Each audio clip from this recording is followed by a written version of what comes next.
তো স্টুডেন্টস, তোমরা তো সবাই জানো কালকে আমরা 17 বার সিলেবাস কমপ্লিট করে ফেলেছি এবং কালকে আমাদের স্কুলে মুখ্যমন্ত্রী এসেছিল। তিনি আমাদের স্কুলের প্রত্যেকটি স্টুডেন্টকে 10,000 টাকা করে দিয়েছিলেন। তার সাথে সাথে একটি করে স্কুলের ব্যাগ, 5টা করে বই, 5টা করে খাতা, 5টা করে পেন আর একটি করে মটন বিরিয়ানির প্যাকেট দিয়েছিলেন। তাই কাল যারা যারা স্কুলে আসেনি তারা তো এগুলো মিস করে গেল। এবং কালকে তো আমরা স্কুলে পিকনিক করেছি, নাচ করেছি, গান করেছি, বক্স বাজিয়েছি, সবকিছু করেছি। কালকেই আমাদের স্কুলের সমস্ত টিচার অঙ্ক, বাংলা, ইতিহাস, ভূগোল, বিজ্ঞান সমস্ত সিলেবাস কমপ্লিট করে দিয়েছে।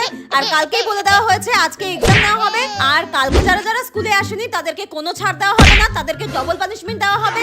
যাই হোক, আমাদের স্কুলের হেড স্যার দ্বিতীয়বার বিয়ে করার উপলক্ষে আমাদের সবাইকে মিষ্টির প্যাকেট দিয়েছিলেন। সেটা আমাদের ভুলে গেলে একদমই হবে না, কারণ এটা আমাদের সঙ্গে বছরে একবারই ঘটে। তাই হেড স্যারের তৃতীয়বার বিয়ের জন্য আমাদের অপেক্ষা করতে হবে এবং মনে মনে কামনা করতে হবে আসছে বছর আবার হবে।